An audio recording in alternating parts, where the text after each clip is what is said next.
We're back with another board game review from Pandasaurus that is also about time travel. This one titled, That Time You Killed Me. In this game, time travel has been invented, and as maybe to be expected with humans, you are killing each other to prove you are the one who actually invented time travel. You'll be playing across the past, the present, and the future in order to subdue your opponent and therefore be the one who remains in the time stream. That's right. This is a game strictly for 2 players, so you are each fighting with each other to figure out who actually invented time travel. During the game, you will be playing across 3 different boards, each one representing one of those 3 time periods, past, present, and future. As you can see, as time goes on, things are getting more deranged, more broken up because you're messing with that time stream. On your turn, you will take 2 actions of your choosing, and most commonly, you're probably going to start by moving one of your pieces, and you will move that piece in an orthogonal direction, 1 space as your move action, left, right, up, down, what have you, just not diagonally, and that's fine. You can also travel between those time periods. So you could move from the past to the future, and how you would do that is check out the number of the space that person is in, and assuming the other space in the aligning time period is also empty, then they move to that period, and now you have another guy in that zone.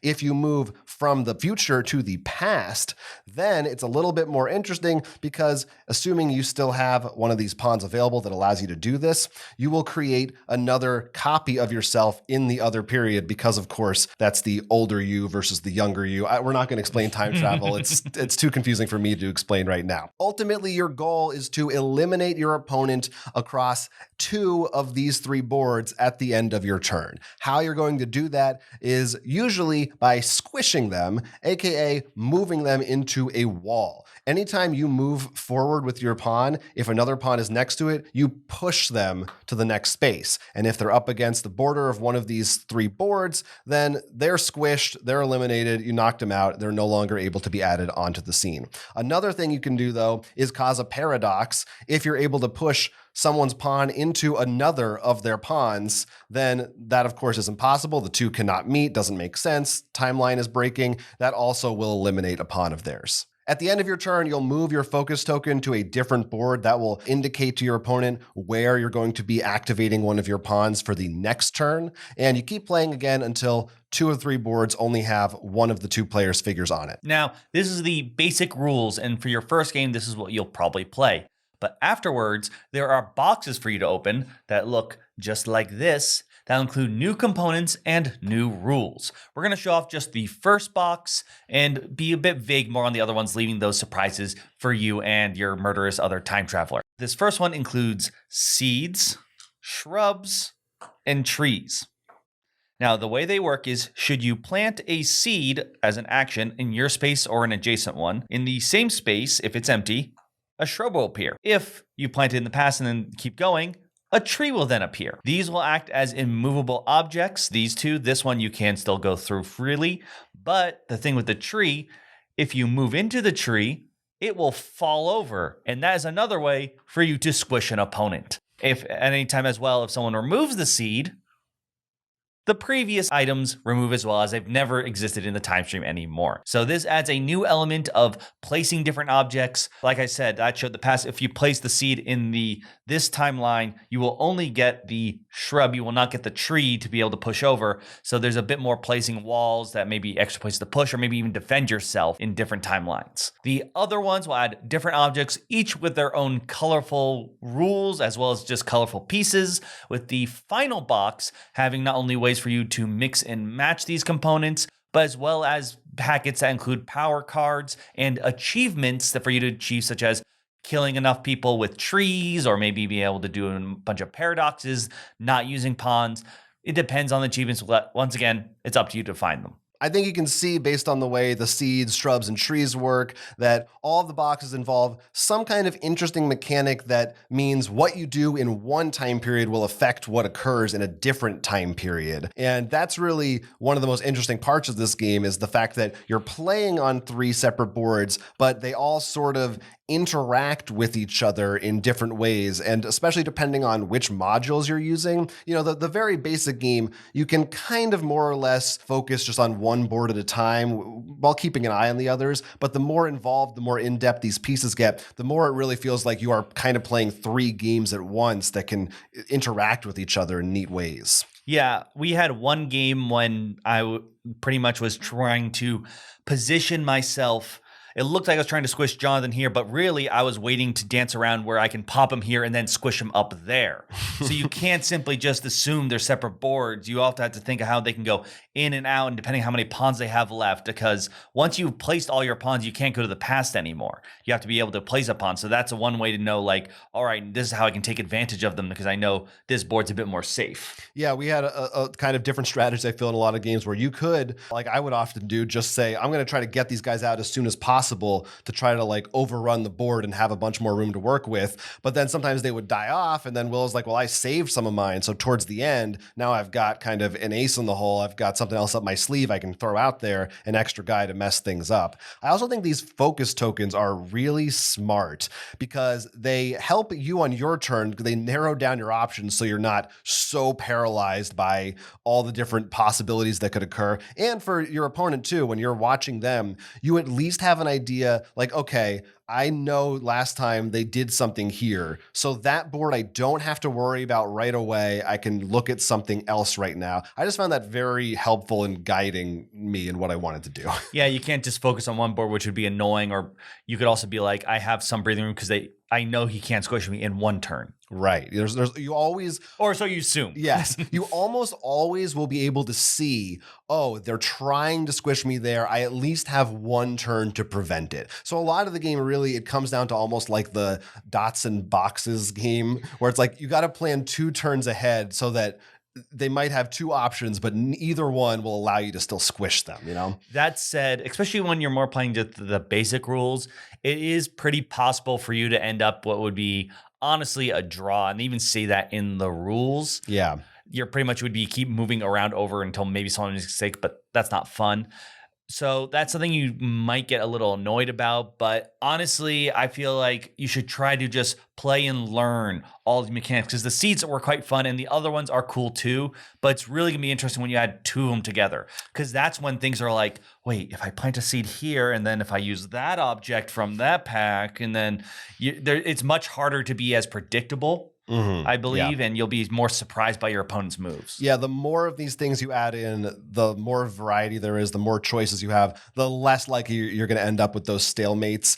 But there is still that possibility, and I do think, especially if both players are really good at the game, you can run into those situations where it's just like, all right, I'm going to squish you here, so okay, they move here. And the next turn, the guy like, okay, I move here, so I can squish you again. Okay, well, now I got to move here, so I can't be squished. And you have this like back and forth that sometimes feels like it can go on forever.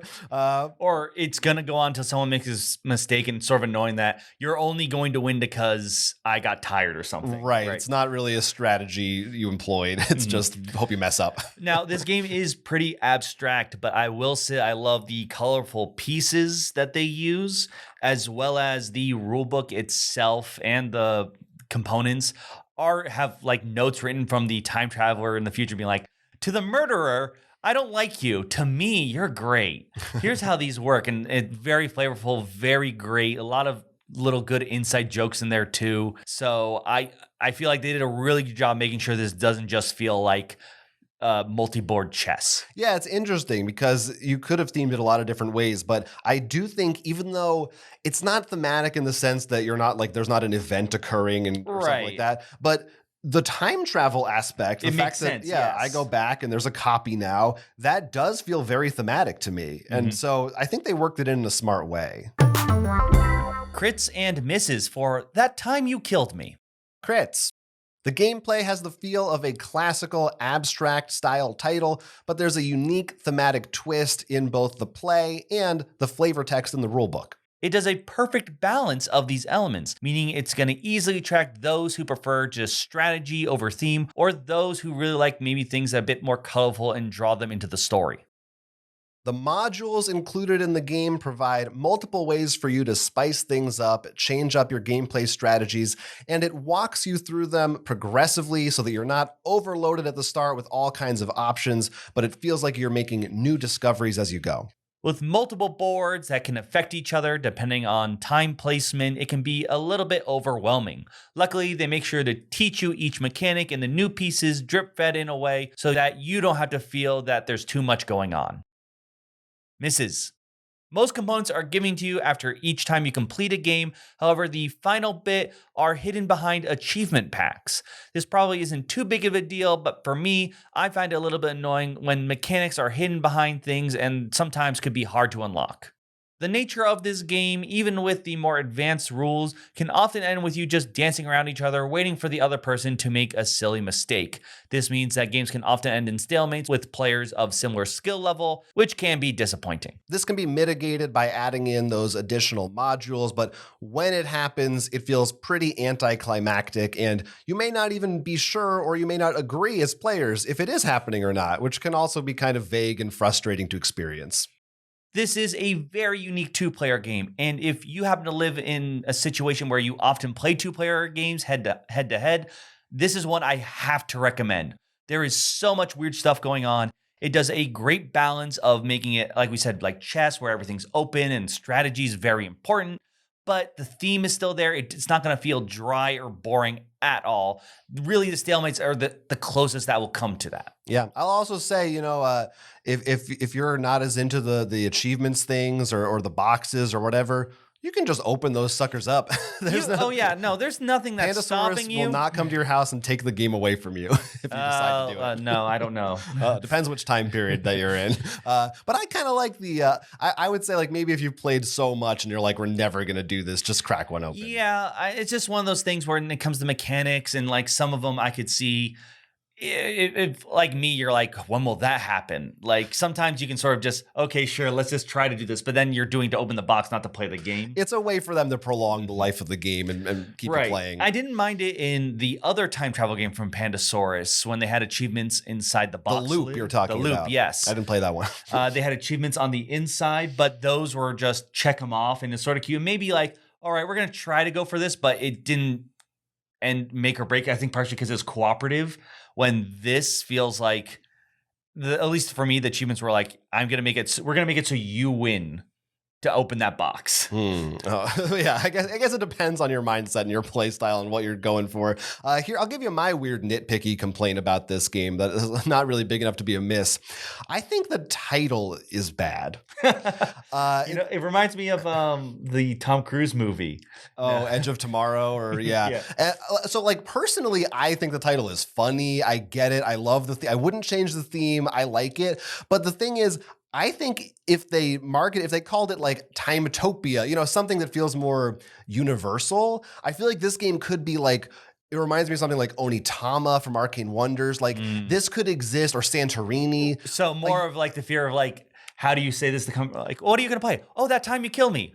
Yeah. What's that time I think this could reach a very broad audience that would love it. But I think a lot of people will see this box on the shelves and go, that time you kill, like, what does that even mean? The box art too, very abstract as well. So yeah, so I feel like that's my one worry, is that I think people will not know what this is. And I think it's a very approachable, fun game. And I'm worried that marketing isn't going to get it as far. Well, hopefully if you're watching this, I think it's pretty obvious that we think you should buy it. Yeah. I mean, if you play more than 2 players at a time, that's still something worth pick up. Like I said, this reminds me of like when we played Pendulum stuff. There's just something like, it's hard for me to give it a fair comparison to another game. There's just so many weird things going on.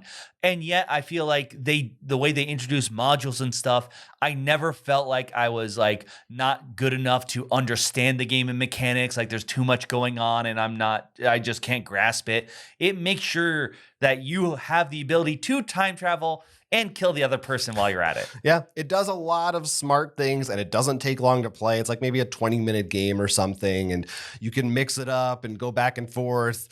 There's a lot of things to like here. I definitely agree that if you have a 2-player group, this is an awesome one to pick up. It's called That Time You Killed Me. Maybe you have had the chance to play it. Maybe you've unlocked all those achievements. Maybe for you, they're not that hard. Maybe you're the actual time traveler who invented the time travel and was able to kill off the murderer before they got you. There can be only one, so let us know if that's you in the comments right down below. Until then, I'm Jonathan.